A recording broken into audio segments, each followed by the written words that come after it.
이봐, 용접공 사돈 양반. 내 아들 돈이나 축내고 뭐 하나 남긴 것도 없이 가시는구만. 제사상에 담배도 아까운 인생. 개 같은 인생 같으니. 말이 끝나기 무섭게 시어머니 명숙은 카악 소리를 내며 친정아빠의 영정사진 앞바닥에 침을 뱉었습니다. 새벽 3시 남편 민수마저 잠든 정막 속이었습니다. 며느리 소진은 커튼 뒤에서 이불을 정리하다가 그 자리에 얼어붙었습니다. 그녀는 반사적으로 휴대폰 녹음 버튼을 눌렀습니다.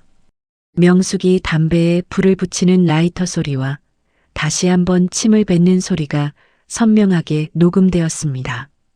그날 밤 소진은 울지 않았습니다. 대신 휴대폰 메모장에 조용히 기록했습니다. 증거 1번 영정 모독. 복수는 이미 시작되었습니다. 사연을 시작하기 전 무료로 할 수 있는 구독과 좋아요 부탁드립니다.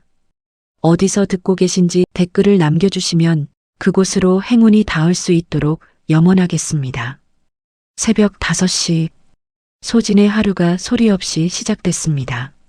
30년을 이 집에서 살면서 체득된 기술이었죠. 싱크대 서랍을 천천히 열었습니다. 냄비는 바닥에 닿지 않게 꺼냈어요. 수돗물도 약하게 틀었습니다. 모든 동작이 조심스러웠습니다. 시어머니와 남편이 잠에서 깨면 안 되니까요. 주방 창문 너머로 희미한 빛이 스며들었습니다. 소진은 김치찌개 냄비에 물을 붓고 불을 켰습니다. 가스불이 파랗게 올라오는 걸 지켜보다가 주머니에서 휴대폰을 꺼냈습니다. 화면에 새 메시지가 떠 있었어요. 아버지 공장 동료분이 보낸 거였습니다. 사진 한 장이 첨부되어 있었습니다. 손을 다친 아버지였어요. 검게 그을린 손등에 붉은 상처가 선명했습니다. 하지만 아버지는 용접 마스크를 다시 쓰고 작업대 앞에 서 있었습니다. 동료분이 남긴 메시지가 보였습니다. 형님이 손 다치셨는데도 병원 안 가시고 일을 계속하신다고 하네요. 말려도 안 들으세요. 소진은 입술을 깨물었습니다. 휴대폰 배경화면을 봤어요. 아버지의 손 클로즈업 사진이었습니다. 쇳가루가 박혀서 거칠어진 손이었죠. 하지만 어릴 적 소진의 머리를 쓰다듬어 주던 따뜻한 손이기도 했습니다. 화면을 한참 들여다보다가 소진은 전화를 걸었습니다. 신호음이 3번 울렸습니다. 4번째에서 아버지가 받았습니다. 아빠, 손 다치셨다면서요? 괜찮으세요? 걱정할 정도 아니야, 소진아. 괜찮아. 아버지 목소리는 여전히 낮고 무뚝뚝했습니다. 괜찮으면 병원은 왜 안 가세요? 사진 봤어요. 괜찮다니까. 이까짓 거. 아빠, 제발. 진짜 괜찮아. 걱정 말고. 아빠 바빠. 3번째 괜찮다는 말이 끝나기 무섭게 아버지가 기침을 했습니다. 캑캑거리는 소리가 수화기 너머로 들렸어요. 소진의 손이 휴대폰을 꽉 쥐었습니다. 아빠. 그러나 통화는 뚝 끊겼습니다. 화면에 통화 종료 표시만 남았어요. 소진은 다시 걸어봤지만 아버지는 받지 않았습니다. 아마 작업장에 다시 들어간 거겠죠. 소진은 천천히 휴대폰을 내려놓았습니다. 손이 떨렸습니다. 등 뒤에서 인기척이 났습니다. 소진이 고개를 돌리자 시어머니 명숙이 문을 열고 방에서 나왔어요. 잠옷 차림에 얼굴이 굳어 있었습니다. 새벽부터 뭐 하는 거야? 아침 준비하고 있었어요, 어머님. 명숙이 소진의 휴대폰을 흘끔 봤습니다. 또 너네 애비한테 연락했어? 소진은 대답하지 않았습니다. 명숙이 코웃음을 쳤어요. 용접이나 하는 인간이 뭘 안다고. 쇳가루나 튀기면서 사는 주제에. 소진의 손이 냄비 손잡이를 더 세게 쥐었습니다. 하지만 입은 열지 않았어요. 명숙은 냉장고를 열어 물을 따라 마시고는 다시 방으로 들어갔습니다. 문 닫히는 소리가 쿵 울렸습니다. 소진은 창밖을 봤습니다. 아직 어둠이 완전히 걷히지 않았어요. 멀리 철물점 처마 끝에 녹슨 용접 마스크 하나가 걸려 있는 게 보였습니다. 누군가 버린 거겠죠. 바람에 살짝 흔들렸습니다. 소진은 어릴 적 기억을 떠올렸습니다.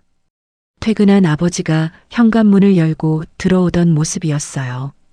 검은 작업복을 입은 아버지는 집에 오면 가장 먼저 화장실로 갔습니다. 그리고 손을 씻었어요. 비누칠을 하고 헹구고 또 비누칠을 하고 또 헹궜습니다. 검은 쇳가루가 물에 섞여 배수구로 흘러내렸습니다. 아빤 왜 늘 그렇게 자꾸 씻어요? 어린 소진이 물었습니다. 이 손으로 우리 소진이 예쁜 옷 사줄 거야. 그러니까 깨끗해야지. 아버지는 그렇게 말하며 웃었습니다. 손은 여전히 거칠었지만 그 거친 손이 소진의 머리를 쓰다듬어 줬습니다. 따뜻했어요. 휴대폰이 다시 울렸습니다. 이번엔 사진 한 장이 왔어요. 아버지 집 우편함을 찍은 거였습니다. 보낸 사람은 아버지 옆집에 사는 친구분이었습니다. 사진 속 우편함에는 고지서들이 가득했습니다. 건강보험료 체납 안내서, 병원 미수금 독촉장, 빨간 글씨가 적힌 고지서들이 여러 장 보였어요. 소진의 얼굴이 창백해졌습니다. 아버지가 얼마나 힘들게 지내는지 이제야 실감했어요. 전화할 때마다 괜찮다고만 했는데 실은 괜찮지 않았던 거였죠. 갑자기 또 다른 메시지가 왔습니다. 이번엔 영상 파일이었어요. 아버지 집 현관 CCTV에 찍힌 거라고 했습니다. 전날 밤 영상이었습니다. 어둠 속에서 낯선 남자 한 명이 초인종을 눌렀습니다. 정장 차림이었습니다. 한참을 기다리다가 명함 같은 걸 우편함에 꽂고 갔습니다. 부동산 중개사일까요? 아니면 채권 추심원일까요? 소진은 불안했습니다. 남편 민수가 부엌으로 들어왔습니다. 머리가 헝클어진 채로 하품을 했어요. 밥 아직 안 됐어? 곧 될 거예요. 민수는 식탁에 앉았습니다. 휴대폰을 꺼내 뭔가를 확인했어요. 그러다 문자 알림을 껐습니다. 카드 현금 서비스 알림이었던 것 같았죠. 민수의 표정이 어두웠습니다. 소진은 알고 있었습니다. 요즘 남편 회사 사정이 안 좋다는 걸. 하지만 물어보지 않았어요. 물어봐도 대답하지 않을 테니까요. 명숙이 다시 나왔습니다. 이번엔 옷을 제대로 입고 나왔어요. 식탁에 앉으며 소진을 봤습니다. 아직도 안 됐어? 거의 다 됐어요. 밥만 몇 시간째 하냐? 소진은 국그릇을 올려놓았습니다. 명숙이 국 냄새를 맡더니 코를 찌푸렸어요. 이게 무슨 냄새야? 넌 음식에서조차 간한 냄새가 나니? 소진이 준비한 건 돼지갈비찜이었습니다. 어제부터 양념해둔 거였어요. 아버지가 좋아하시던 음식이었습니다. 명절에 한 번씩 해드렸던 거였죠. 하지만 명숙은 젓가락도 대지 않았습니다. 겨우 이런 거 먹으라고 장 본 거야? 돈 아깝게. 소진은 아무 말도 하지 않았습니다. 그저 밥을 푸고 반찬을 올리고 물을 따랐어요. 민수는 고개를 숙인 채 밥만 먹었습니다. 어머니 편을 들어주지 않지만 소진의 편도 들어주지 않았어요. 그냥 모른 척 했습니다. 식사가 끝나고 소진은 설거지를 했습니다. 뜨거운 물에 손을 담갔어요. 따끔했습니다. 어제 뜨거운 냄비를 잡다가 데인 자국이 아직 남아 있었어요. 하지만 소진은 계속 설거지를 했습니다. 그러다가 문득 서랍을 열었습니다. 제일 깊숙한 곳에 종이 한 장이 접혀 있었어요. 전산회계 1급 자격증이었습니다. 결혼하기 전 소진은 회계 일을 10년 넘게 했어요. 작은 회사였지만 실력을 인정받았습니다. 하지만 결혼하고 나서 그만뒀어요. 시어머니가 원했습니다. 며느리가 밖에서 일하는 건 집안 체면에 안 좋다고 했습니다. 소진은 자격증을 다시 접어 넣었습니다. 서랍을 닫았어요. 벽에 걸린 달력을 봤습니다. 며칠 전 날짜에 빨간 펜으로 표시했던 게 보였어요. 아빠 만나는 날이라고 적혀 있었습니다. 하지만 그 위에 검은 펜으로 줄이 그어져 있었어요. 지운 겁니다. 시어머니가 안 좋게 볼까봐, 남편이 뭐라 할까봐 지웠던 거예요. 소진은 아버지 만나는 걸 자꾸 미뤘습니다. 죄책감이 밀려왔습니다. 가슴이 답답했어요. 창밖을 다시 봤습니다. 철물점 처마의 용접 마스크가 여전히 바람에 흔들렸어요. 녹슬고 낡았지만 그래도 거기 걸려 있었습니다. 소진은 그걸 한참 바라봤습니다. 휴대폰을 다시 들었습니다. 아버지한테 전화를 걸어볼까 했어요. 하지만 손가락이 화면 위에서 멈췄습니다. 뭐라고 말해야 할까요? 걱정된다고? 보고 싶다고? 그런 말을 한 지 얼마나 됐을까요? 결국 전화를 걸지 않았습니다. 대신 문자를 썼어요. 아빠, 손 조심하세요. 아프면 꼭 병원 가세요. 전송 버튼을 눌렀습니다. 메시지가 날아갔어요. 하지만 답장은 오지 않았습니다. 소진은 싱크대에 기댔습니다. 물이 뚝뚝 떨어지는 소리만 들렸어요. 새벽의 고요함 속에서 소진은 혼자였습니다. 30년을 이 집에서 살았지만 지금 이 순간만큼 외로운 적이 없었습니다. 손을 봤습니다. 집안일과 설거지로 불어터진 손이었어요. 거친 손이었습니다. 아버지 손처럼. 하지만 아버지 손은 따뜻했어요. 소진의 손은 그저 차가웠습니다. 창밖의 용접 마스크가 바람에 한 번 더 흔들렸습니다. 소진은 그걸 지켜봤어요. 아무 말 없이, 아무 생각 없이 그냥 서 있었습니다. 새벽 5시 30분. 소진의 하루는 이렇게 시작됐습니다. 조용히, 외롭게, 그리고 불안하게. 저녁 6시 거실에 뉴스 소리가 울려 퍼졌습니다. 시어머니 명숙이 리모컨을 든 채 소파에 앉아 있었어요. 볼륨을 최대로 올려놨습니다. 앵커의 목소리가 집안을 가득 채웠어요. 너무 커서 귀가 아플 정도였습니다. 소진은 부엌에서 설거지를 하고 있었습니다. 뉴스 소리 때문에 물 흐르는 소리도 잘 안 들렸어요. 하지만 명숙의 목소리는 들렸습니다. 뉴스보다 더 큰 목소리로 말하고 있었으니까요. 사람은 체면으로 먹고 사는 거야. 명숙이 말했습니다. 소진에게 하는 말인지 남편한테 하는 말인지 모호했어요. 그냥 공중에 던지는 말이었습니다. 하지만 소진은 알았어요. 이게 자기한테 하는 말이라는 걸. 체면 없이 살면 그게 사람이냐. 집안 망신이지. 소진은 그릇을 닦는 손을 멈췄습니다. 오늘 낮에 명숙한테 말했던 게 생각났어요. 취업을 해보고 싶다고 했습니다. 회계 일을 다시 시작하고 싶다고 했습니다. 과거에 10년 넘게 했던 일이니까 금방 적응할 수 있을 거라고 했습니다. 하지만 명숙은 고개를 저었어요. 그리고 남편한테 전화를 했습니다. 남편은 퇴근하고 집에 와서 소진을 불렀어요. 거실로 나오라고 했습니다. 지금은 집안부터 챙겨야지.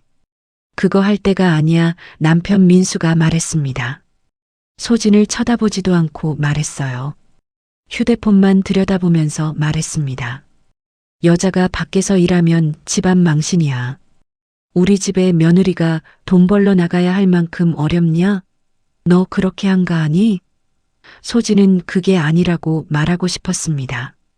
돈 때문이 아니라고, 그냥 일을 하고 싶은 거라고 말하고 싶었습니다. 하지만 입이 안 떨어졌어요. 민수의 표정이 너무 차가웠으니까요. 뉴스가 끝나고 광고가 나왔습니다. 명숙이 자리에서 일어났어요. 그리고 거실을 나가면서 휴대폰을 들었습니다. 누군가와 통화를 시작했습니다. 형구 씨, 나야.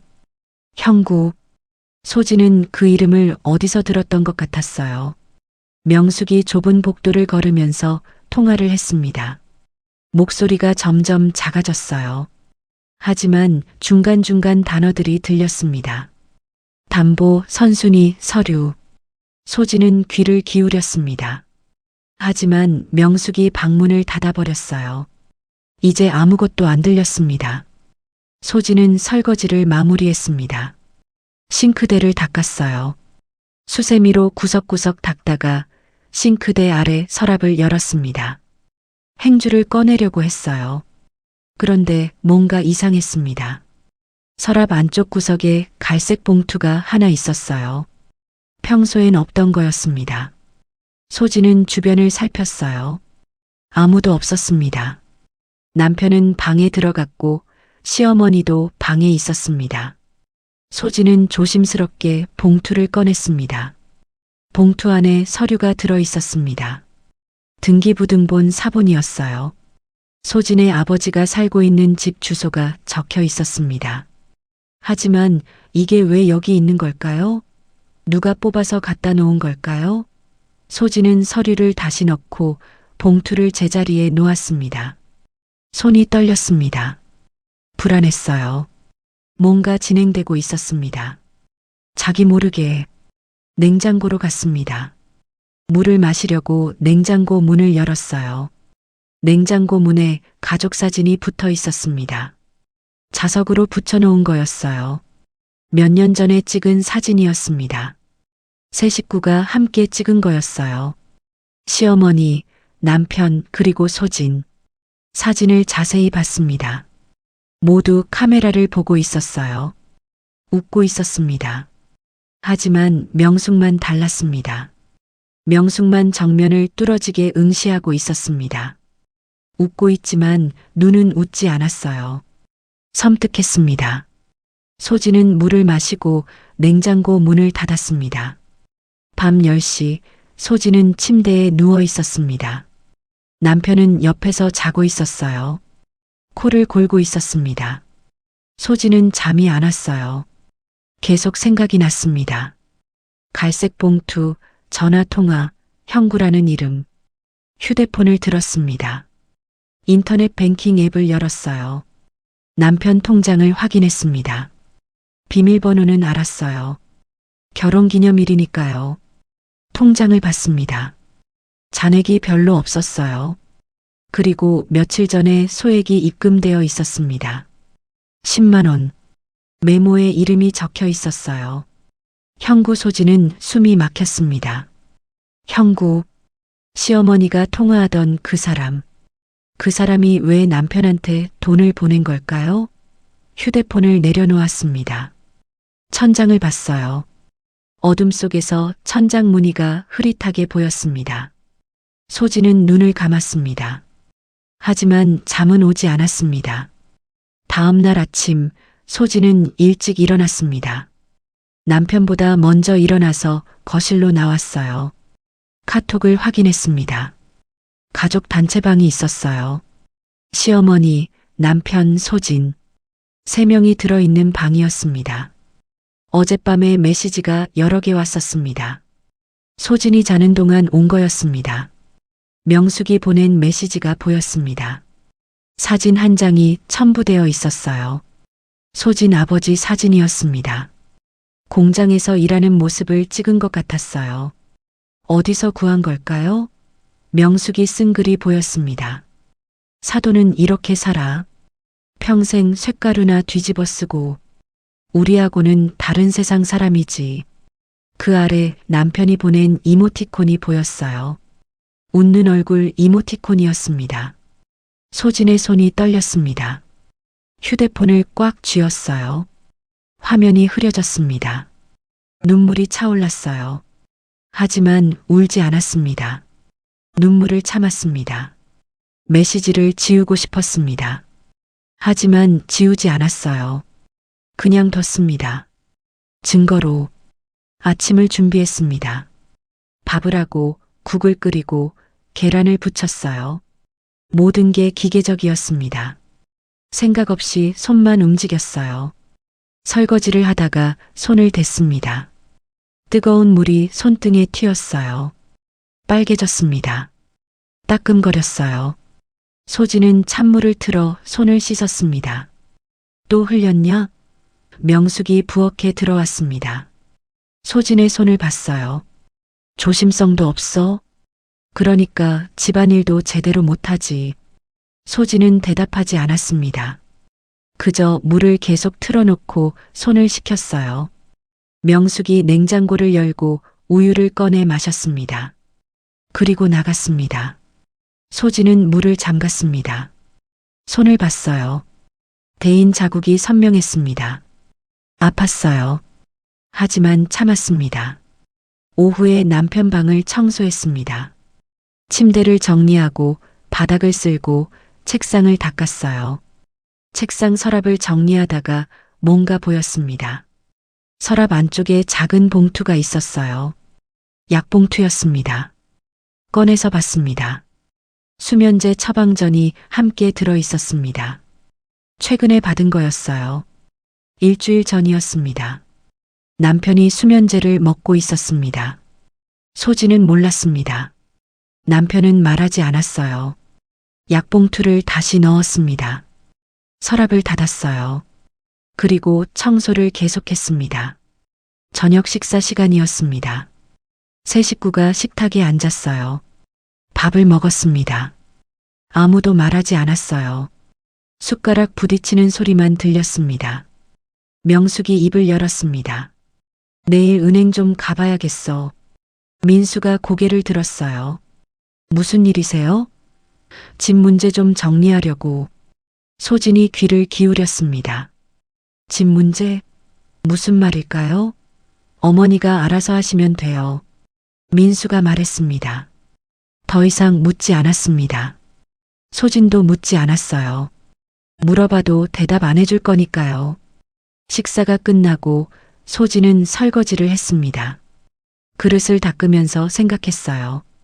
은행, 집 문제, 등기부등본, 최영구, 모든 게 연결되어 있었습니다.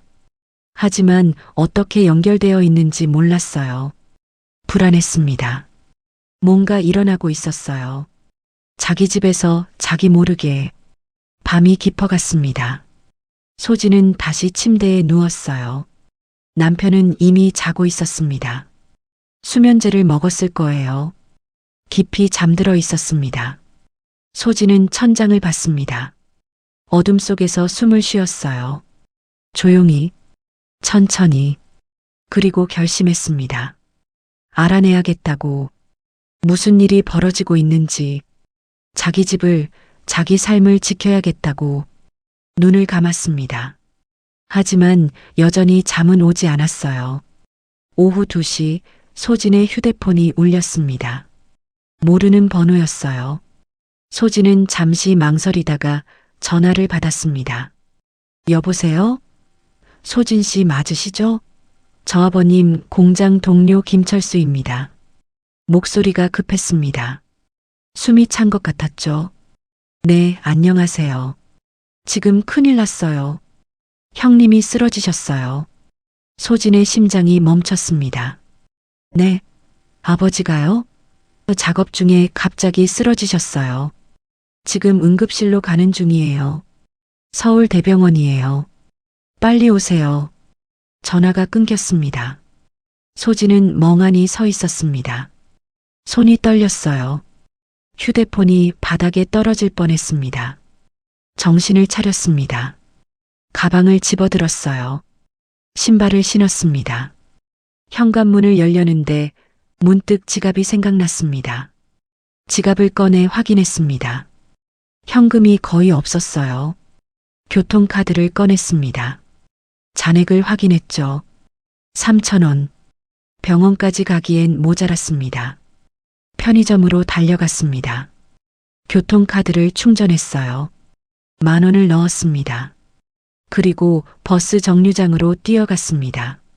버스를 기다렸습니다. 오지 않았어요. 발을 동동 굴렀습니다. 하늘을 봤습니다. 구름이 빠르게 흘러갔어요. 마음도 같이 흘러갔습니다. 버스가 왔습니다. 탔어요. 카드를 찍었습니다. 빈자리에 앉았어요. 휴대폰을 꺼냈습니다. 남편한테 전화를 걸까 했습니다. 하지만 걸지 않았죠. 어차피 안 받을 거예요. 회의 중일 겁니다. 버스가 달렸습니다. 신호에 걸렸어요. 다시 출발했습니다. 또 신호에 걸렸습니다. 소진은 초조했어요. 창밖만 봤습니다. 건물들이 지나갔습니다. 사람들이 지나갔어요. 모든 게 느렸습니다. 1시간이 지나 병원에 도착했습니다. 응급실로 뛰어갔어요. 안내 데스크에 물어봤습니다. 이순철 환자 어디 있나요? 간호사가 컴퓨터를 확인했습니다. 3번 침대입니다. 저쪽으로 가세요. 소진은 복도를 달렸습니다. 커튼이 쳐진 침대들이 보였어요. 커튼을 젖혔습니다. 아버지가 누워 있었습니다. 산소 마스크를 쓰고 있었어요. 눈을 감고 있었습니다. 얼굴이 창백했어요. 손에 링거 바늘이 꽂혀 있었습니다. 아빠. 소진이 아버지 손을 잡았습니다. 차가웠어요. 너무 차가웠습니다. 의사가 옆에서 차트를 보고 있었습니다. 소진을 봤어요. 보호자세요? 네, 딸입니다. 의사가 고개를 끄덕였습니다. 그리고 설명을 시작했습니다. 지병이 악화되셨습니다. 폐 기능이 많이 떨어져 있어요. 저산소 상태로 쓰러지신 겁니다. 그럼 괜찮으신 건가요? 의사가 잠시 침묵했습니다. 그 침묵이 길게 느껴졌어요. 많이 늦으셨습니다. 진작에 오셨어야 했는데. 소진의 가슴이 철렁했습니다.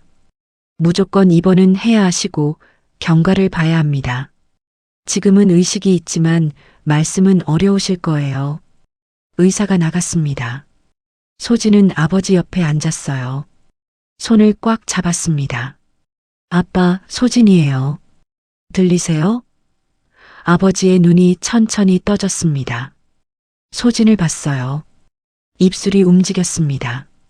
뭐라고 말하려는 것 같았어요. 하지만 소리가 안 났습니다. 아버지가 손을 움직였습니다. 뭔가를 가리켰어요. 침대 옆 테이블이었습니다. 거기에 펜과 메모지가 놓여 있었습니다. 소진이 꺼내서 아버지 손에 쥐어줬습니다. 아버지가 떨리는 손으로 글씨를 썼습니다. 천천히, 힘들게. 글씨가 삐뚤빠뚤했어요. 하지만 읽을 수 있었습니다. 소진아 미안하다. 소진의 눈에서 눈물이 쏟아졌습니다. 참을 수가 없었어요. 목이 메었습니다. 아빠, 왜 미안해요? 아빠 잘못 없어요. 쪽지를 들고 읽는데 뒤에서 목소리가 들렸습니다. 뭐가 미안해? 시어머니 명숙이었습니다. 커튼을 젖히고 들어왔어요. 남편도 함께 있었습니다. 명숙이 소진 손에서 쪽지를 낚아챘습니다. 읽어봤어요. 그리고 구겨버렸습니다. 미안하긴 뭘 미안해. 미안하면 병원비나 제대로 내고 가시지. 소진이 입을 벌렸습니다. 믿을 수가 없었어요. 아버지가 누워있는데 저런 말을 할 수 있다니. 어머님, 그렇게 말씀하시면 안 돼요. 왜 안 돼? 사실이잖아. 돈도 없으면서 애만 낳아놓으면 다니? 소진은 무릎을 꿇었습니다. 바닥에 떨어진 구겨진 쪽지를 주었어요. 조심스럽게 펴서 주머니에 넣었습니다. 남편 민수가 의사를 불러 얘기를 나눴습니다. 그리고 돌아왔어요. 입원비가 만만치 않대요. 중환자실 가야 할 수도 있고. 명숙이 고개를 끄덕였습니다. 장례식장 비용은 소박하게 해야겠어. 소진이 고개를 들었습니다. 믿을 수가 없었어요. 아버지가 아직 살아계신데 벌써 장례 얘기를 하고 있었습니다. 아직 돌아가신 것도 아닌데 무슨 말씀이세요? 대비는 해야지. 현실적으로 생각해. 간호사가 서류를 가져왔습니다. 보호자 서명이 필요하대요. 입원 동의서, 미수금 분할 납부 동의서, 소진이 펜을 들었습니다. 손이 떨렸습니다. 하지만 서명했습니다. 도장도 찍었습니다. 경제적 압박이 밀려왔습니다. 병원비를 어떻게 마련하죠? 소진한텐 돈이 없었어요. 남편한테도 돈이 없었습니다. 시댁에서 도와줄까요? 아닐 겁니다. 명숙이 병실 밖으로 나갔습니다. 복도에서 큰 소리로 전화 통화를 했습니다. 저 집안은 항상 폐만 끼쳐 다른 일로 신경 쓸 것도 많은데 간호사가 지나가다 멈췄습니다. 명숙을 봤어요. 인상을 썼습니다. 그리고 간호사실로 들어가 뭔가를 기록했습니다. 소진은 아버지 옆에 앉아 있었습니다. 손을 잡고 있었어요. 아버지가 다시 눈을 떴습니다. 소진을 봤습니다. 눈물이 고여 있었어요. 소진도 울고 있었습니다. 소리 없이 울고 있었습니다. 저녁이 되어 성당 신부님이 왔습니다. 아버지가 다니던 성당 신부님이었습니다. 병자 성사를 하러 오신 거였어요. 신부님이 아버지 이마에 성유를 발랐습니다. 기도를 했습니다. 조용하고 따뜻한 목소리였어요. 병실의 평화가 깃들었습니다. 주님, 당신의 종을 굽어 살피소서. 소진도 함께 기도했습니다. 아버지가 살 수 있게 해달라고, 조금만 더 함께 있을 수 있게 해달라고.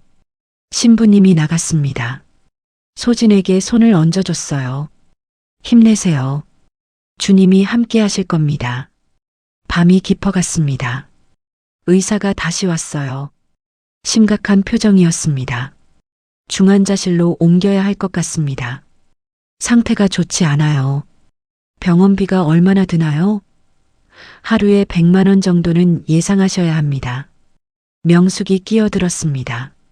100만 원씩이나? 그렇게까지 해서 살려서 뭐하냐? 의사가 명숙을 봤습니다.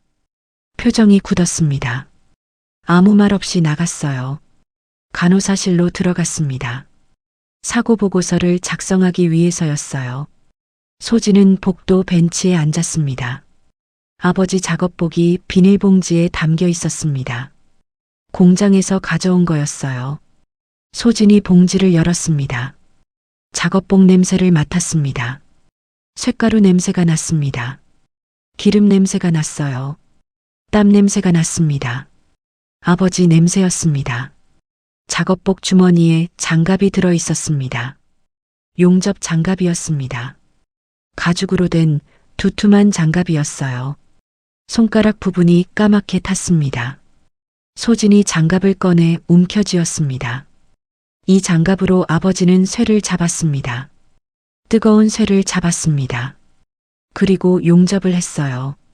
평생을 그렇게 살았습니다. 소진은 장갑을 가슴에 안았습니다. 그리고 울었습니다. 소리내서 울었어요. 복도에 아무도 없었습니다. 밤이 깊었으니까요. 아빠, 제가 더 자주 찾아뵀어야 했는데 제가 못났어요. 제가 나빴어요. 자책했습니다. 후회했습니다. 하지만 이제 늦었어요. 벤치에 앉아 밤을 지샜습니다. 잠들지 않았습니다. 아버지 병실을 지켰어요. 혹시 모르니까요. 혹시 아버지가 깨어나시면 옆에 있어야 하니까요. 새벽이 왔습니다. 희미한 빛이 복도 창문으로 들어왔습니다. 소진은 일어나 병실로 들어갔어요. 아버지는 여전히 잠들어 있었습니다. 숨을 쉬고 있었습니다. 천천히, 힘들게. 소진은 아버지 손을 잡았습니다. 따뜻해지길 바라면서. 아버지는 허무하게도 사흘 만에 돌아가셨습니다. 중환자실에서 조용히 눈을 감으셨어요. 소진은 그 순간 옆에 있지 못했습니다. 잠깐 화장실에 갔다 온 사이였어요. 평생 후회로 남을 겁니다. 장례식장을 알아봐야 했습니다. 소진과 남편, 시어머니 명숙이 장례식장 상담실에 앉았어요. 직원이 장례식 비용을 설명했습니다. 일반실은 이틀에 300만 원, 특실은 500만 원입니다. 명숙이 손을 내저었습니다. 일반실도 비싼데 더 싼 거 없어요? 소형 접객실이 있습니다. 200만 원인데 공간이 좀 좁아요. 거긴 거의 사용 안 하는 곳이에요. 그거로 해. 소진이 입을 열었습니다. 어머님, 너무 작은 거 아닌가요? 장례식이 무슨 잔치냐? 소박하게 하는 게 맞아. 직원이 식사 메뉴를 보여줍니다. 육개장, 갈비탕, 불고기 정식. 여러 가지가 있었어요. 역시나 명숙은 제일 싼 걸 가리켰습니다. 육개장으로 국물만 있으면 되지 뭐. 소진은 아무 말도 하지 않았습니다. 입술을 깨물 뿐이었어요. 장례식장 접수를 마치고 빈소를 준비합니다. 영정 사진을 놓았어요. 아버지가 웃고 있는 사진이었습니다. 10년 전 사진이에요. 그때는 건강하셨죠. 영정 앞 테이블에 아버지 유품을 올렸습니다. 용접 장갑, 손목시계. 소진이 직접 준비한 거예요. 장갑은 닦아서 올렸습니다. 시계는 고장났지만 그대로 올렸어요. 조문객이 오기 시작했습니다. 첫날 오전부터 사람들이 왔어요. 아버지 공장 동료들, 성당 신자들, 동네 이웃들. 소진은 상주로서 문 앞에 서 있었습니다. 조문객들에게 인사를 받았어요. 고개를 숙였습니다. 감사하다고 말했습니다. 장례식장 직원이 소진에게 설명합니다. CCTV는 분향실 입구, 복도, 로비에 설치되어 있습니다.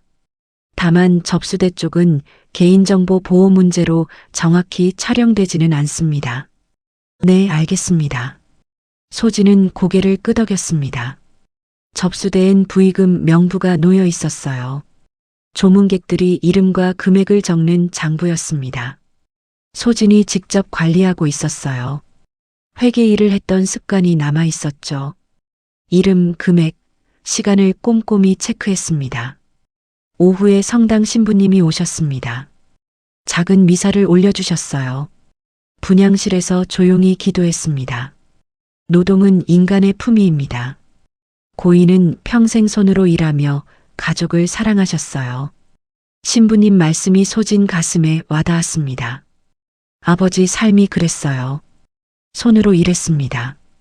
땀 흘려 벌었죠. 그게 아버지였습니다. 미사가 끝나고 점심시간이었습니다. 조문객들이 식사를 했어요. 육개장이 나왔습니다. 하지만 국물이 멀건했어요. 고기도 별로 없었습니다. 명숙이 식사를 하다가 숟가락을 내려놓았습니다. 큰 소리로 말했어요. 이게 뭐야? 멀건 국물에 고기도 거의 없잖아. 조문객들이 고개를 들었습니다. 명숙을 봤어요. 친정 형편이 어려우니 이런 음식밖에 못 내놓는구만. 소진의 얼굴이 빨개졌습니다. 창피했어요. 분했습니다. 하지만 참았어요. 여기서 싸울 수 없었습니다. 조문객들이 서로 눈치를 봤습니다.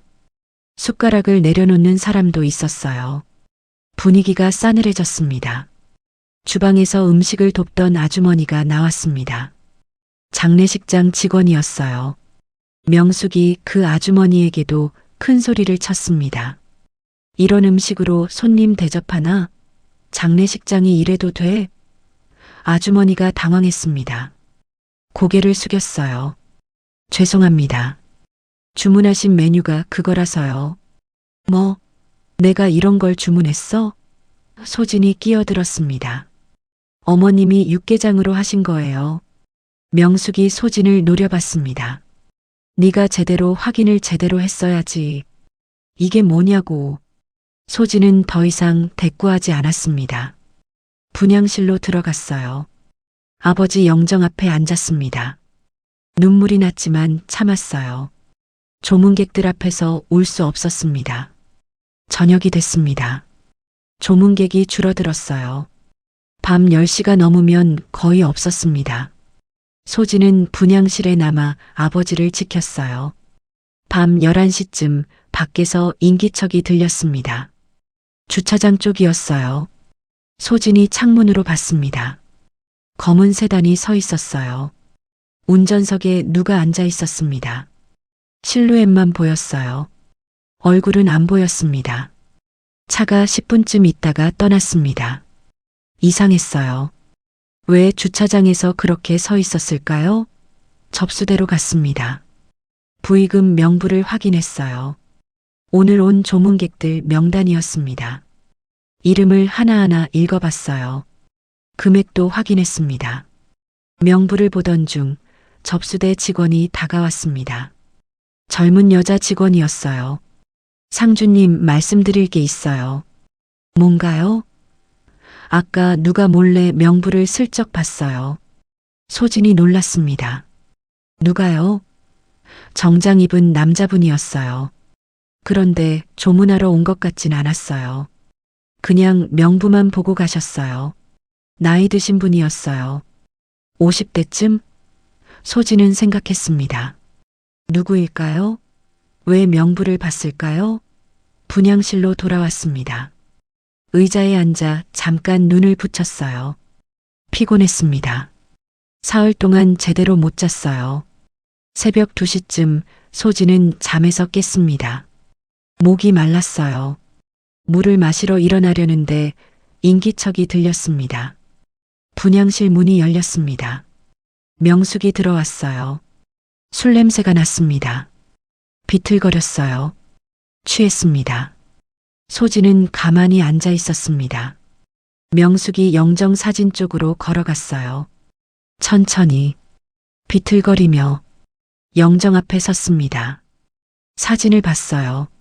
손가락으로 유리를 톡톡 쳤습니다. 이봐, 용적공 양반. 소진의 심장이 쿵 내려앉았습니다. 내 아들 돈이나 축내고 뭐 하나 남긴 것도 없이 민폐만 끼치고 가시는구만. 명숙이 주머니에서 담배를 꺼냈습니다. 라이터로 불을 붙였어요. 장례식장 분향실은 금연구역이었습니다. 하지만 명숙은 아랑곳하지 않았어요. 소진은 믿을 수가 없었습니다. 영정 앞에서 담배를 피우고 있었어요. 명숙이 담배를 한 모금 빨고 담배재를 털어냈습니다. 영정 사진 유리 위로 털어냈어요. 제가 유리에 떨어졌습니다. 쯧쯧, 제사상의 담배도 아까운 인생. 그러고는 바닥에 침을 뱉었습니다. 칵 소리가 났어요. 소진의 손이 부들부들 떨렸습니다. 일어나고 싶었어요. 소리치고 싶었습니다. 하지만 못했어요. 몸이 굳어 있었습니다. 명숙이 담배를 한 모금 더 피우고 말했습니다. 깨 같은 인생이었지. 그리고 비웃으며 뒷걸음질 쳤습니다. 분향실을 나갔어요. 문이 닫혔습니다. 소진은 그제야 움직였습니다. 영정 앞으로 기어갔어요. 무릎을 꿇었습니다. 유리에 묻은 담배재와 바닥에 뱉어진 침을 봤어요. 손수건을 꺼냈습니다. 조심스럽게 담배재를 닦아냈어요. 제가 손수건에 묻었습니다. 그리고 물티슈를 가져와 바닥을 닦았습니다. 눈물이 흘렀습니다. 소리 없이 흘렀어요. 아빠, 미안해요. 제가 너무 못났네요. 목이 메었습니다. 울음이 터져 나왔어요. 하지만 소리를 죽였습니다. 아무도 듣지 못하게. 제가 지켜드려야 했는데, 제가 여기 있었는데, 영정 사진 속 아버지가 웃고 있었습니다. 따뜻하게 웃고 있었어요. 소진을 보며 웃고 있었습니다. 소진은 한참을 그렇게 앉아 있었습니다. 영정 앞에 무릎 꿇고 창밖으로 새벽빛이 들어왔습니다. 희미하게, 차갑게 소진은 휴대폰을 꺼냈습니다. 메모장을 열었어요. 조용히 기록했습니다. 2024년 11월 7일 새벽 2시 35분 명숙 영정 앞 흡연 담배재 바닥에 침 날짜 시간 일어난 일 정확하게 적었습니다. 이 순간 소진의 마음속에 뭔가가 단단해졌습니다. 얼음처럼 차갑게 더 이상 참지 않기로 했습니다.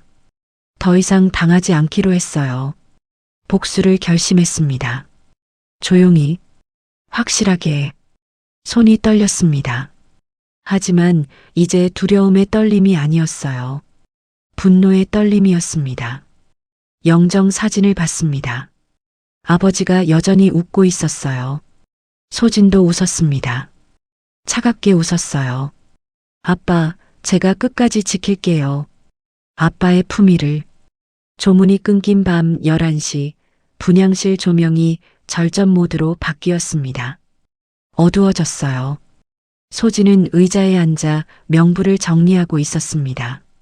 오늘 온 조문객 명단과 부의금을 확인했어요. 복도에서 발소리가 들렸습니다. 소진은 고개를 들었어요. 명숙이 코트를 걸치고 나타났습니다. 접수대 쪽으로 걸어갔어요. 소진은 가만히 지켜봤습니다. 명숙이 접수대 앞에 섰어요. 명부를 펼쳤습니다. 페이지를 넘기는 소리가 들렸어요. 바스락, 바스락. 명숙이 명부를 한참 들여다봤습니다. 손가락으로 무언가를 짚어가며 봤어요. 방문한 조문객 중 명숙의 지인을 확인하는 것이라고 생각했어요. 그리고 명숙은 주변을 살폈습니다. 아무도 없는지 확인하는 것 같았습니다. 소진은 숨을 죽였습니다. 분향실 구석에 앉아 있어서 명숙은 소진을 못 봤어요.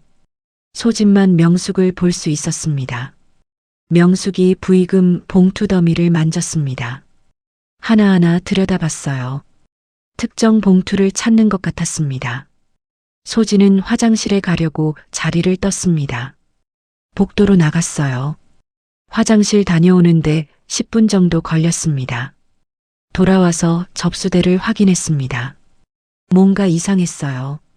부의금 봉투 위치가 달라져 있었습니다. 소진은 정리를 깔끔하게 해두는 습관이 있었어요. 회계 일을 할 때 배운 거였죠. 그런데 지금 봉투들이 흐트러져 있었습니다. 하나하나 확인했습니다. 명부와 대조했어요. 이름과 금액을 맞춰봤습니다. 그런데 이상했습니다. 특이한 봉투가 하나 없었어요. 제주도 스티커가 붙은 봉투였습니다. 귤 그림이 그려진 노란 스티커였죠. 기억했습니다. 오늘 오후에 온 봉투였어요. 명부를 확인했습니다. 제주도에서 온 조문객. 아버지 공장 동료 12명이 함께 보낸 거였어요. 금액은 50만 원이었습니다. 봉투 겉면에 메시지가 적혀 있었어요. 소진이 읽었던 기억이 났습니다.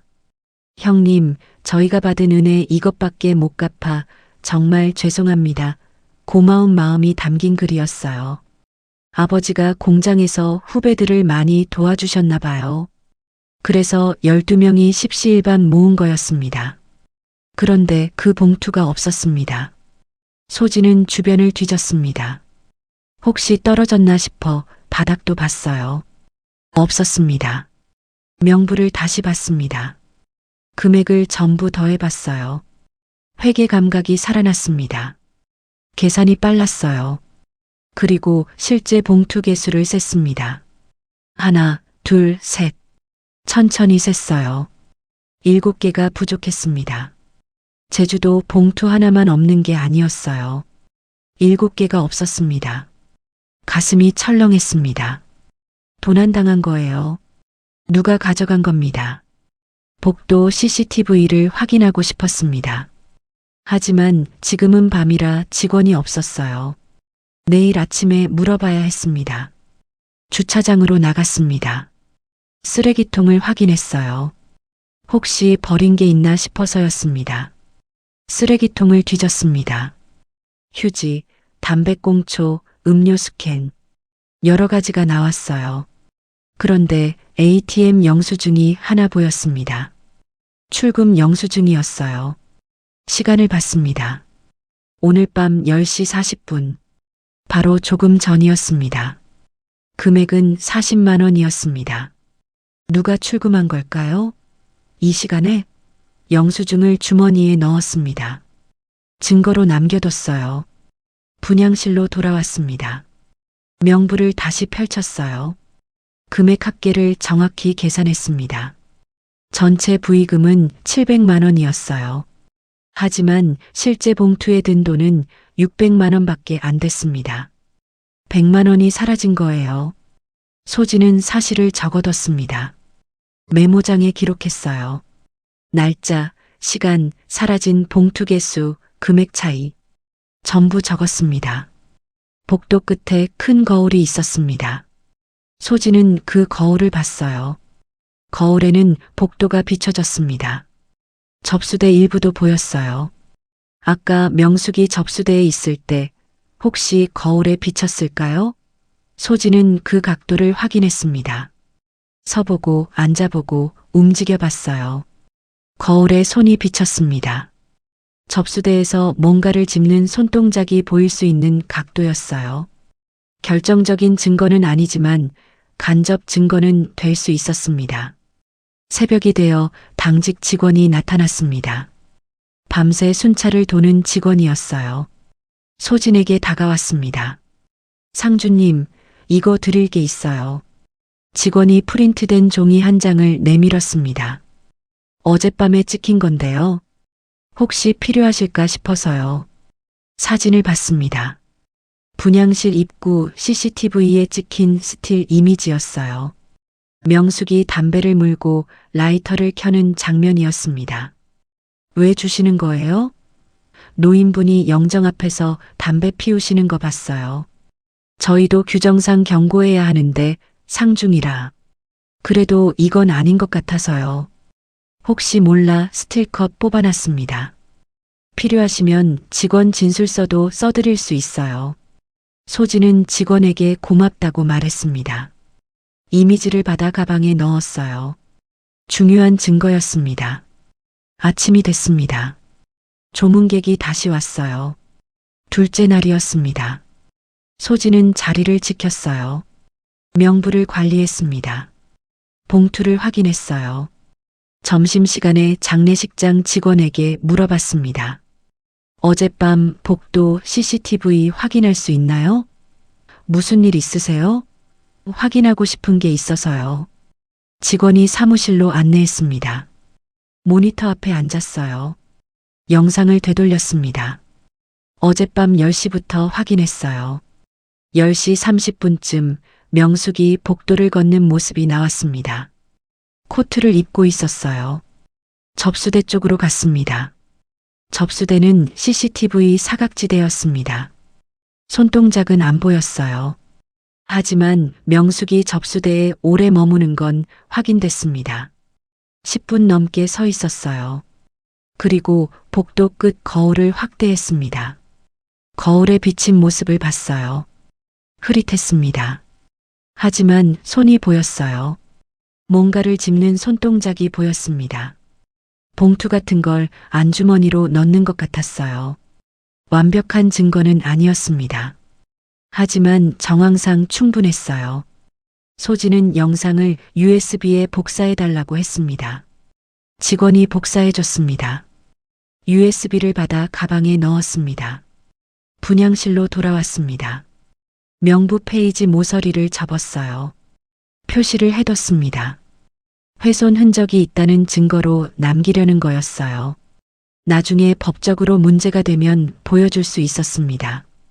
소진의 눈빛이 변했습니다. 처음엔 슬픔이 가득했어요. 아버지를 잃은 슬픔이었습니다. 하지만 지금은 달랐어요. 슬픔은 식었습니다. 이제 차가운 계산만 남았어요. 무엇을 해야 할지 정리했습니다. 증거를 모아야 했어요. 사실을 기록해야 했습니다. 법적 절차를 준비해야 했어요. 영정 앞에 앉았습니다. 아버지를 봤어요. 아빠, 제가 다 정리할게요. 하나도 빠뜨리지 않고 조용히 말했습니다. 다짐이었어요. 밖에서 명숙 목소리가 들렸습니다. 누군가와 통화하고 있었어요. 내일 화장하고 납골당 가면 끝나. 간단하게. 소진은 귀를 기울였습니다.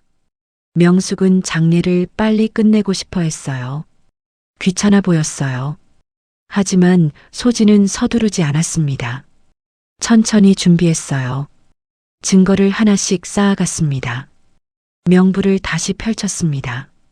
사라진 7개 봉투의 명단을 따로 적었어요. 이름, 금액, 시간 전부 기록했습니다. 제주도 봉투 보낸 분들께 연락해야 했습니다. 확인 차원에서요. 정말 50만 원이 맞는지, 메시지가 뭐라고 적혀 있었는지 확인해야 했어요.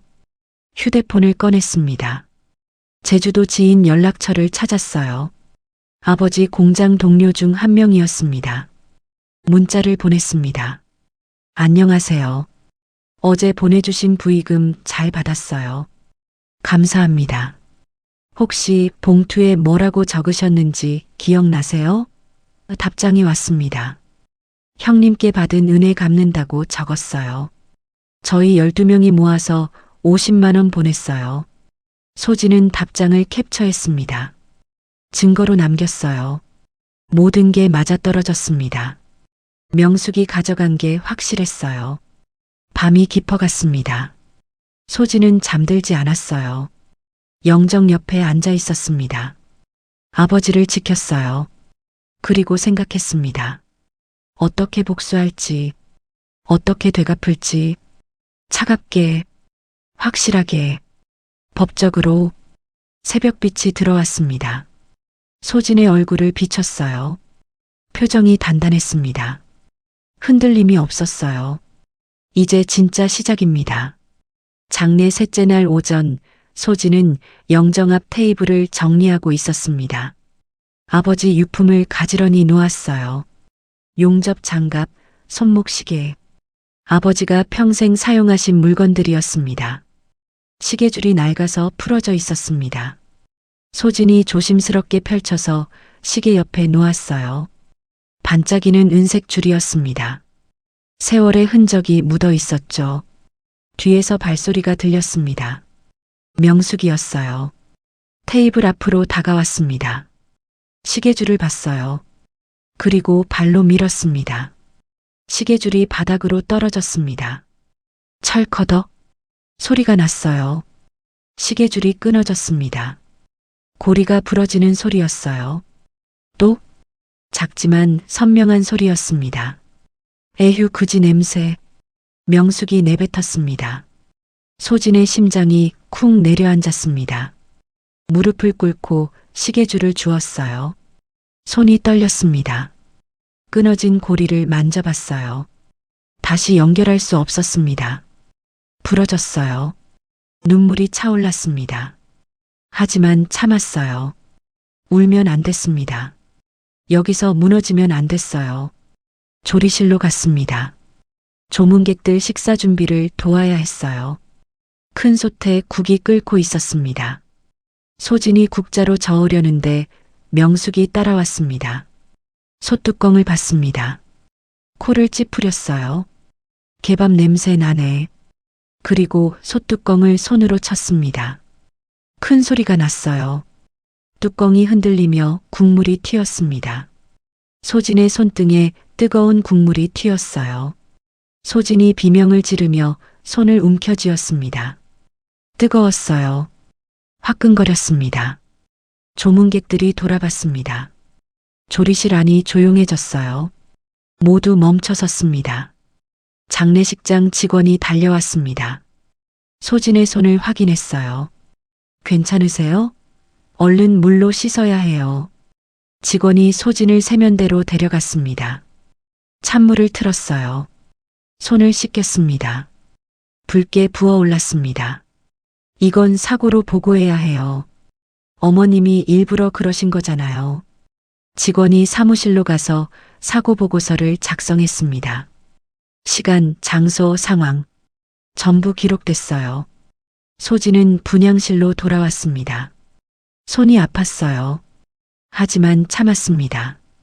영정 앞 테이블에 다시 섰습니다. 용접 장갑을 정리하려고 손을 뻗었어요. 그런데 장갑이 없었습니다. 소진이 주변을 둘러봤습니다. 바닥도 봤어요. 없었습니다. 장갑 어디 갔지? 혼잣말을 했습니다. 뒤에서 목소리가 들렸습니다. 이거 명숙이었습니다. 손에 용접 장갑을 들고 있었어요. 아버지 장갑이었습니다. 더러운 인부 장갑을 제사상에 체면이란 게 있어야지. 명숙이 쓰레기통으로 걸어갔습니다. 장갑을 던지려고 했어요. 어머님, 안 돼요. 소진이 소리쳤습니다. 하지만 명숙은 던졌어요. 장갑이 쓰레기통에 떨어졌습니다. 그것도 모자라 명숙은 주머니에서 성냥을 꺼냈습니다. 성냥을 그었어요. 불이 붙었습니다. 장갑에 불을 붙이려고 했습니다. 안 돼요. 소진이 비명을 지르며 달려들었습니다. 명숙의 손에서 장갑을 빼앗았어요. 그 순간 성냥불이 소진의 손등을 스쳤습니다. 화상을 입었습니다. 국물의 댄대 위에 또 화상이었어요. 손이 빨갛게 부풀어 올랐습니다. 하지만 소진은 장갑을 놓지 않았습니다. 꽉 쥐었어요. 가슴에 품었습니다.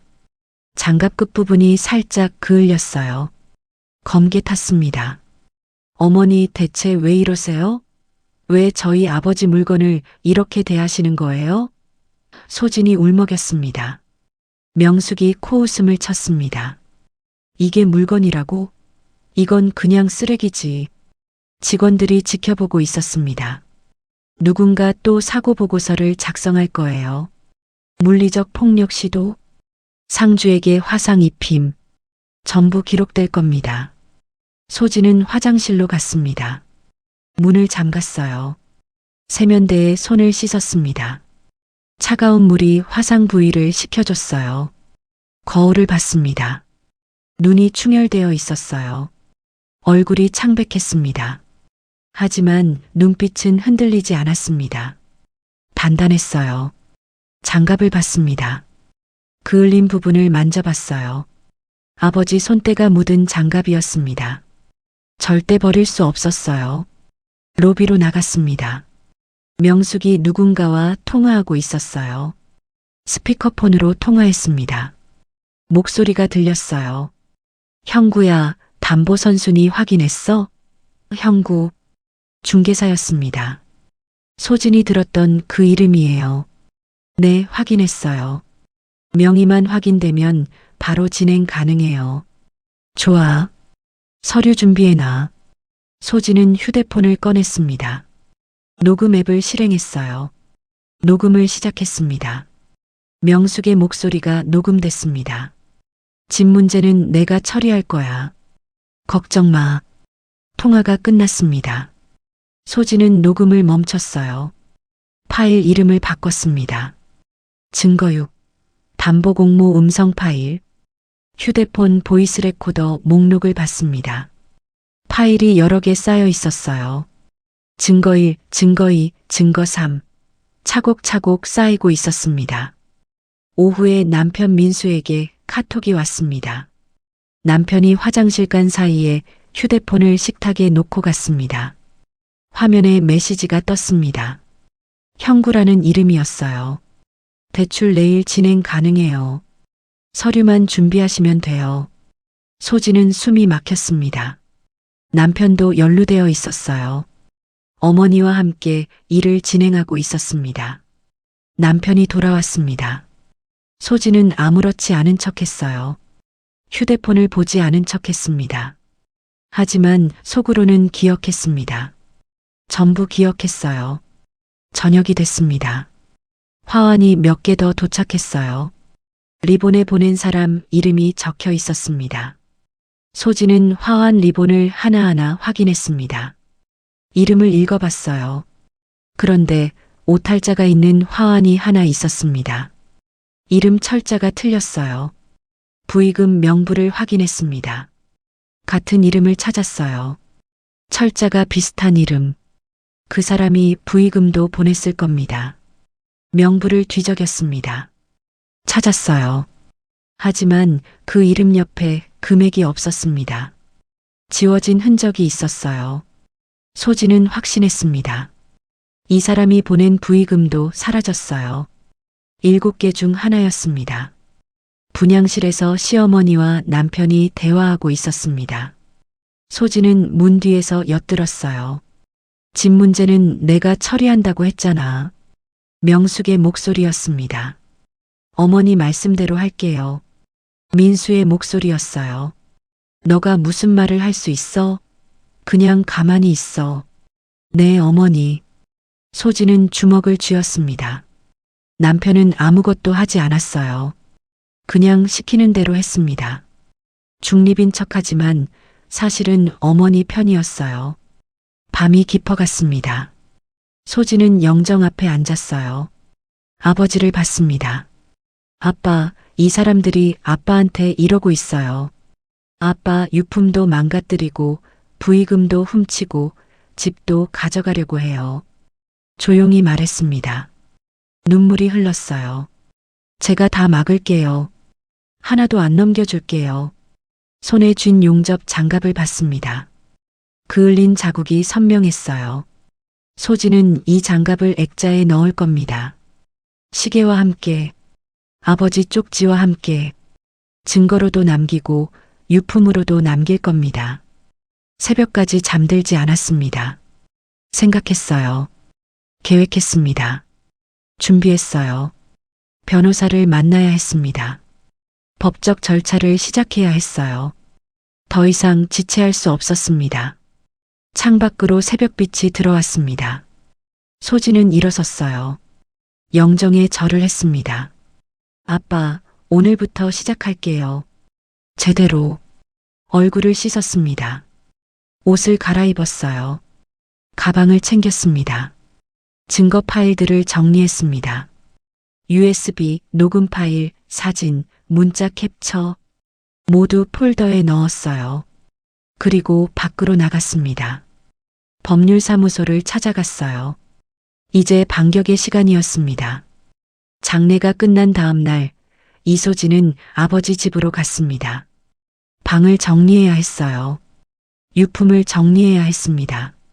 작은 원룸이었습니다. 낡은 건물 2층이었어요. 문을 열자 아버지 냄새가 났습니다. 쇳가루 냄새, 기름 냄새, 그리고 아버지 냄새. 소진은 천천히 방을 둘러봤습니다. 침대, 책상, 작은 옷장. 많지 않았어요. 아버지는 검소하게 사셨습니다. 책상 밑에 공구 상자가 있었습니다. 낡은 철제 상자였어요. 열어봤습니다. 공구들이 가지런히 정리되어 있었어요. 렌치, 드라이버, 펜치 모두 깨끗했습니다. 상자를 들어 올렸습니다. 무거웠어요. 밑바닥을 봤습니다. 뭔가 이상했어요. 바닥이 이중으로 되어 있었습니다. 손으로 눌러봤습니다. 딸깍 소리가 나며 열렸어요. 이중 바닥이었습니다. 비밀 공간이었어요. 안에 서류가 들어 있었습니다. 봉투에 담긴 서류였어요. 꺼내봤습니다. 유증각서였습니다. 아버지 필체로 적혀 있었어요. 본인 이순철은 딸 이소진에게 다음과 같이 유증합니다. 소진의 손이 떨렸습니다. 계속 읽어봤어요. 다른 서류도 있었습니다. 10년 전 날짜가 적혀 있었어요. 채무 변제 합의서였습니다. 채무자 박민수의 채무 3억 원을 채권자들에게 변제함. 변제한 사람 이름이 적혀 있었습니다. 이순자, 소진의 어머니였어요. 소진은 숨이 막혔습니다. 10년 전 남편이 사업 실패로 3억의 빚을 졌을 때 친정 엄마가 대신 갚았던 거였어요. 전 재산을 털어서 갚았던 거였습니다. 하지만 시댁에는 말하지 않았습니다. 체면 때문이었어요. 남편 체면, 시댁 체면 살려주려고 조용히 갚았던 거였습니다. 증거가 여기 있었습니다. 명확한 증거였어요. 옷장 위를 봤습니다. 신문지가 쌓여 있었어요. 오래된 신문이었습니다. 하나씩 들춰봤어요. 신문지 더미 속에 서류가 또 있었습니다. 등기권리증 사본이었어요. 소진이 살고 있는 집의 등기권리증이었습니다. 소유자 이름을 봤습니다. 이순자, 어머니 이름이었어요. 그리고 손글씨 장부가 있었습니다. 아버지가 직접 쓴 거였어요. 날짜별로 기록되어 있었습니다. 어머니가 돈을 어떻게 모았는지, 어떻게 빚을 갚았는지 전부 적혀 있었어요. 소진은 서류들을 가방에 넣었습니다. 조심스럽게 하나도 빠뜨리지 않고 성당으로 갔습니다. 아버지가 다니던 성당이었어요. 봉사자 아주머니를 만났습니다. 아주머니, 혹시 우리 아버지 관련해서 뭐 남겨놓으신 거 없으세요? 아주머니가 고개를 끄덕였습니다. 있어요. 형님이 혹시나 해서 맡기신 게 있어요. 아주머니가 USB를 꺼냈습니다. 이거 스캔해뒀어요. 형님이 중요한 서류라고 하시면서 혹시 모르니까 백업해달라고 하셨어요. 소진은 USB를 받았습니다. 감사하다고 말했어요. 눈물이 났습니다. 아버지는 미리 준비하셨던 거였어요. 딸을 위해 장례식장으로 돌아갔습니다. 직원을 만났어요. 복도 CCTV 원본 USB 받을 수 있을까요? 가족분이시니까 드릴 수 있어요. 직원이 USB를 복사해 줬습니다.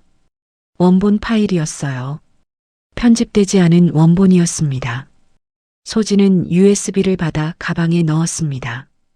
집으로 돌아와 컴퓨터를 켰습니다. USB를 꽂았어요. CCTV 영상을 봤습니다. 복도를 천천히 재생했습니다. 배속을 느리게 했어요. 거울 부분을 확대했습니다.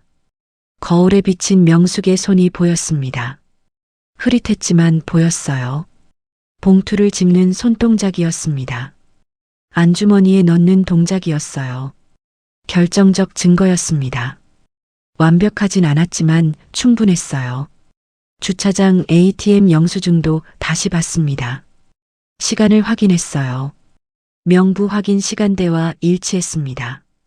거래 시각이 밤 10시 40분. 명숙이 접수대에 있던 시각과 맞아떨어졌어요. 중개사 사무실 사진도 찾았습니다. 인터넷에서 검색했어요. 최영구 공인중개사무소. 현수막이 걸려 있었습니다. 문자 광고 번호가 있었어요.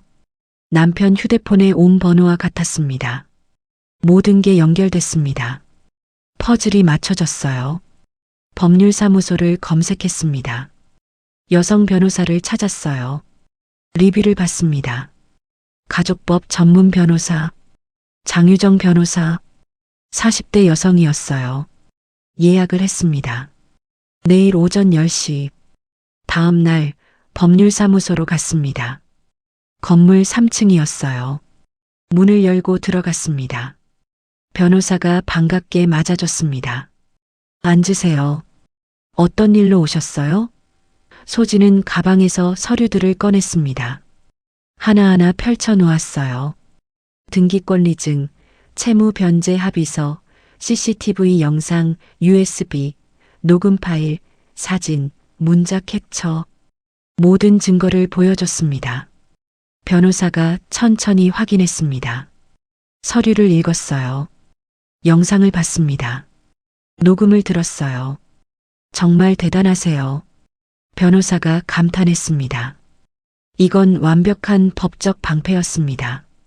집 소유권도 확실하고 부의금 절도 정황도 명확하고 담보시도 증거도 있고. 소진의 가슴이 두근거렸습니다. 어떻게 하면 되나요? 순서대로 갈게요. 일단 상속 등기부터 해야 해요. 어머님 명의를 상주님 명의로 옮기는 거예요. 그럼 집이 제 거예요? 네. 법적으로 완전히 상주님 집이었습니다. 변호사가 노트북을 열어 설명했습니다. 두 번째는 내용 증명이에요. 시댁에 퇴거 요구를 보내는 거였습니다. 셋째는 필요하면 이혼 소송이었어요. 남편분이 협조 안 하시면 갈라서는 게 나을 수도 있어요. 소진은 고개를 끄덕였습니다. 전 끝까지 갈 겁니다. 변호사가 미소 지었습니다. 좋아요. 복잡해 보이지만 제가 다 할게요. 이소진 씨는 결심만 유지하세요. 네. 법무사 사무실로 갔습니다. 변호사가 동행했어요. 상속 등기를 접수했습니다. 가압류 신청도 했어요. 집을 함부로 팔거나 담보로 못 잡게 하는 거였습니다. 장례식장 직원 사고 보고서 사본을 받았습니다. CCTV 보존 요청 공문도 보냈어요. 제주도 지인에게 다시 연락했습니다. 봉투 금액과 메시지를 문자로 확인받았어요. 50만 원 맞았습니다. 메시지 내용도 맞았어요. 은행에 가서 지문 채취를 요청했습니다.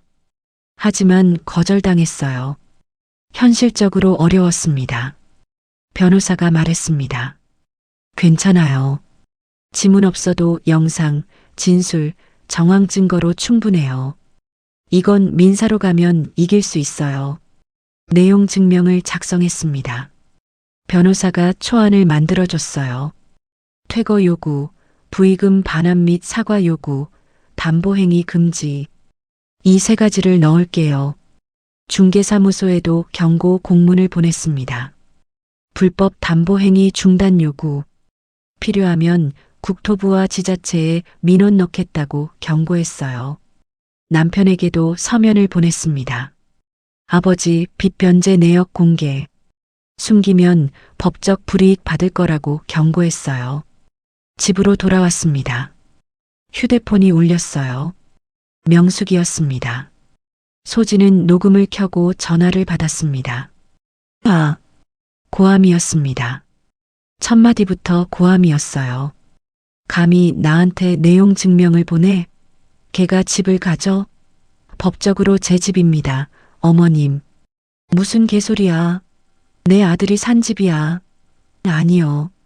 제 어머니가 사신 집이에요. 등기부등본 보셨죠? 그게 무슨 조작이야. 조작 아닙니다. 10년 전 채무 변제 증빙도 다 있어요. 침묵이 흘렀습니다. 명숙이 할 말이 없는 거였어요. 가문 망신이야. 우리 집안이 이렇게 무너지는구나. 고함이 계속됐습니다. 욕설도 섞였어요. 소진은 조용히 들었습니다. 전부 녹음됐습니다. 너 이러다 큰 코 다쳐. 협박성 발언이었습니다. 이것도 녹음됐어요. 통화를 끊었습니다. 녹음 파일을 저장했어요. 변호사에게 전송했습니다. 변호사에게서 답장이 왔습니다. 완벽해요. 협박성 발언까지 녹음됐네요. 이거 법정에서 쓸 수 있어요. 다행이에요. 명도소송 준비할게요. 점유의 정금지 가처분도 신청할 수 있어요. 그게 뭐예요? 집을 함부로 훼손하거나 물건 옮기는 걸 막는 거예요. 법원 명령으로 묶어두는 거죠. 좋아요. 해주세요. 며칠 후 등기 완료 문자가 왔습니다. 등기 이전이 완료되었습니다. 소유자 이소진. 소진은 숨을 깊이 들이마셨습니다. 드디어였어요. 집이 자기 명의가 됐습니다. 등기부등본을 출력했습니다. 소유자란에 자기 이름이 적혀 있었어요. 명확했습니다. 법적으로 확실했어요. 집으로 돌아왔습니다. 거실을 둘러봤어요. 이제 이 집은 완전히 자기 집이었습니다. 아버지 유품을 꺼냈습니다. 용접 장갑, 시계, 쪽지, 액자를 준비했어요. 유품을 넣었습니다. 쪽지도 함께 넣었어요. 소진아 미안하다 아버지 마지막 글씨였습니다. 구겨졌다가 펴진 흔적이 있었어요. 하지만 글씨는 선명했습니다. 액자를 거실벽에 걸었습니다. 손의 유산이라고 이름 붙였습니다. 등기부등본을 액자 뒤에 꽂아뒀습니다. 언제든 꺼내볼 수 있게. 변호사에게서 전화가 왔습니다. 시댁에서 답변 왔어요. 뭐래요? 협상하자고 하네요. 만나서 얘기하자고. 싫어요. 서류로만 하겠습니다. 알겠어요. 그럼 소송 준비 계속할게요. 네, 부탁드려요. 시간은 우리 편이에요. 저쪽이 점점 조급해질 거예요. 퇴거 기한이 다가오고 있거든요. 소진은 미소 지었습니다. 처음으로 웃었어요. 오랜만에 미소였습니다. 창밖을 봤습니다. 해가 지고 있었어요. 노을이 붉었습니다. 아름다웠어요. 아버지 작업복을 다시 봤습니다. 빨래가 마른 작업복이었어요. 깨끗했습니다. 냄새도 사라졌습니다. 하지만 여전히 아버지 옷이었습니다. 작업복을 폴라로이드 카메라로 찍었습니다. 사진이 나왔어요. 천천히 현상됐습니다. 작업복이 나타났습니다. 사진을 액자 옆에 붙였습니다. 자석으로 붙였어요. 모든 게 제자리를 찾아갔습니다. 소진은 소파에 앉았습니다. 차를 마셨어요. 따뜻한 차였습니다. 목으로 넘어갔습니다. 평화로웠습니다. 오랜만에 평화로웠어요. 하지만 아직 끝나지 않았습니다. 마지막 관문이 남았습니다. 대면이었습니다. 식탁에서의 최종 선언이었습니다. 내일이었습니다. 내일 저녁 모두 모이는 식탁에서 마무리할 거였어요. 소진은 눈을 감았습니다. 깊게 숨을 쉬었어요. 준비됐습니다. 완벽하게 준비됐어요. 내일이 마지막이었습니다. 저녁 6시 이소진은 식탁을 준비했습니다. 밥을 짓고 국을 끓이고 반찬을 올렸어요. 평소와 똑같았습니다. 하지만 오늘은 달랐어요. 가방에서 하얀 서류 봉투를 꺼냈습니다. 두꺼운 봉투였어요. 증거가 전부 들어 있었습니다. 식탁 중앙에 놓았습니다. 봉투가 식탁 위에 놓이는 순간 공기가 바뀌었습니다. 무거워졌어요. 봉투가 마치 블랙홀처럼 모든 소음을 빨아들였습니다. 시어머니 명숙이 거실에서 나왔습니다. 식탁을 봤어요. 봉투를 봤습니다. 표정이 굳었어요. 남편 민수가 마지막으로 나왔습니다. 봉투를 보고 멈췄어요. 얼굴이 창백해졌습니다. 모두 자리에 앉았습니다. 아무도 말하지 않았어요. 봉투만 바라봤습니다. 소진이 입을 열었습니다. 열어보세요. 명숙이 소진을 노려봤습니다. 이게 뭐야? 열어보시면 알아요. 남편이 떨리는 손으로 봉투를 열었습니다. 서류를 꺼냈어요. 한 장씩 펼쳤습니다. 얼굴이 점점 하얗게 질렸어요. 첫 번째 서류, 등기권리증이었습니다. 소유자 이순자, 명숙이 읽었습니다. 목소리가 떨렸어요. 이게 왜 내 어미 이름으로 돼 있어? 소진이 대답했습니다. 차갑게, 명확하게, 이 집 제 어머니 집이니까요. 침묵이 흘렀습니다. 무겁게 흘러갔어요. 무슨 소리야? 명숙이 따져 물었습니다. 10년 전 민수 씨가 사업 실패로 3억 원 빚졌을 때 기억하세요? 남편이 고개를 숙였습니다. 제 어머니가 전 재산으로 빚을 갚았어요. 채권자들이 집 빼앗을까봐 명의를 어머니 앞으로 옮겼어요. 딸 지키려고요. 두 번째 서류를 펼쳤습니다. 채무 변제 합의서였어요. 여기 증거 있어요. 채권자 서명까지 다 있어요. 명숙이 남편을 봤습니다. 정말이냐? 내가 다 해결했다면서. 남편이 대답하지 못했습니다. 침묵이 곧 인정이었습니다. 당신들이 무시하던 제 가난한 어머니가 당신 아들 똥 치워준 거예요. 소진의 목소리가 날카로웠습니다. 명숙은 말문이 막혔습니다. 세 번째 서류를 펼쳤습니다. CCTV 캡처 사진이었어요. 이건 장례식장 복도 CCTV예요. 거울에 비친 손 보이시죠? 사진 속 거울에 명숙의 손이 흐릿하게 보였습니다.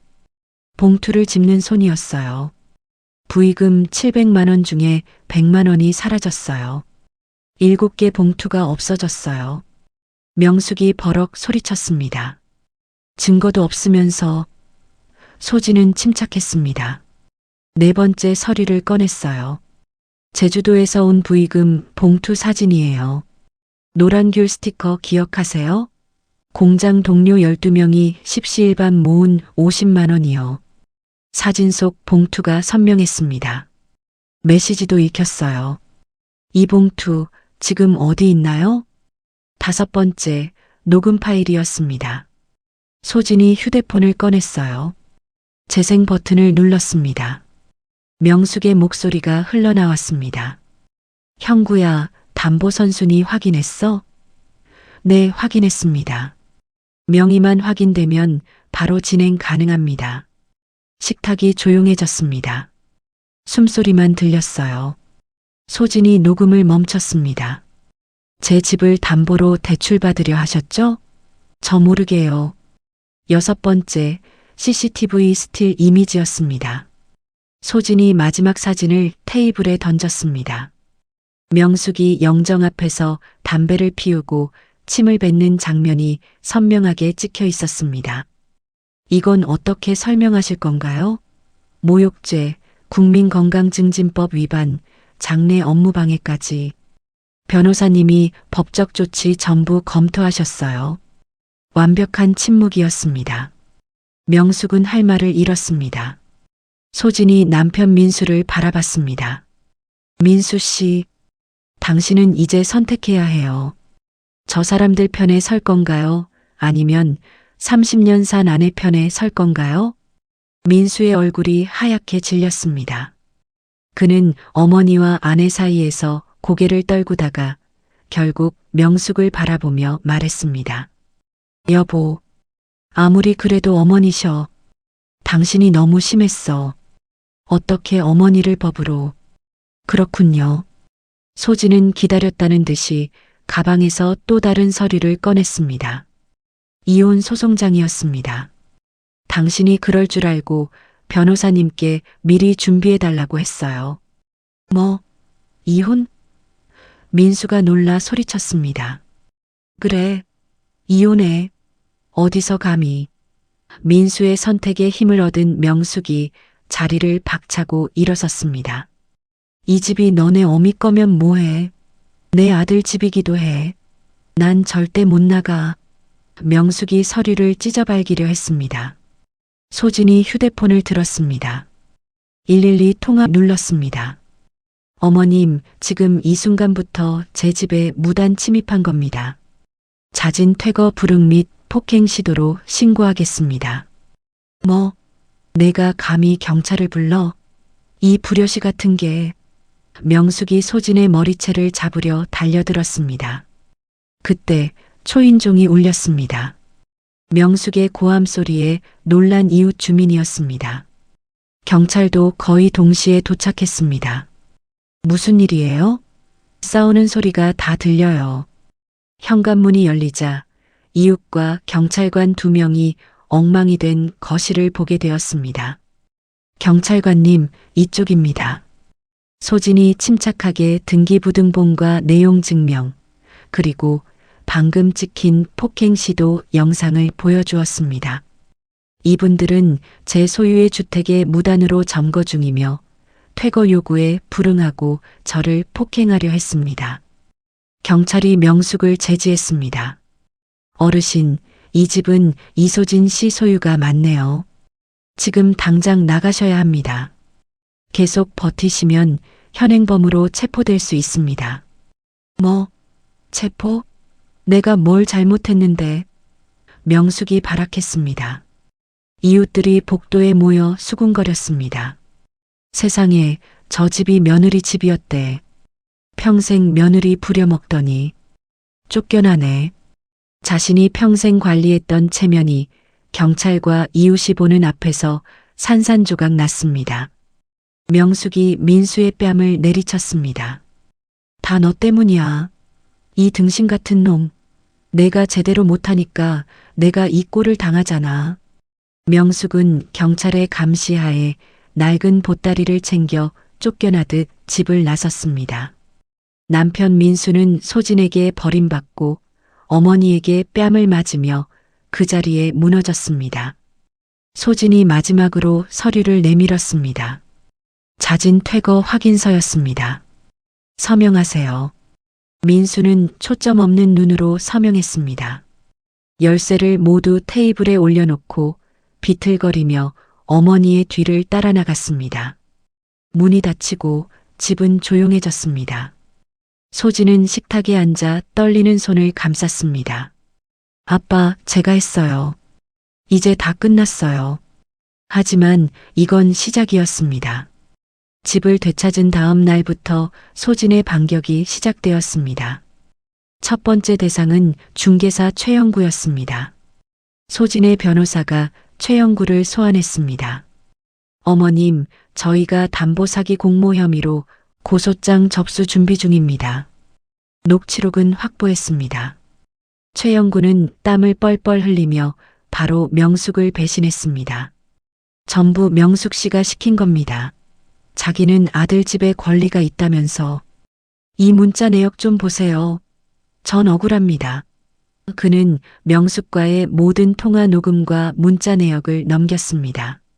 소진은 그 자료를 받아 국토부에 부동산 불법 중개 및 사기 공모로 신고했습니다. 최영구는 즉시 자격정지 처분을 받았습니다.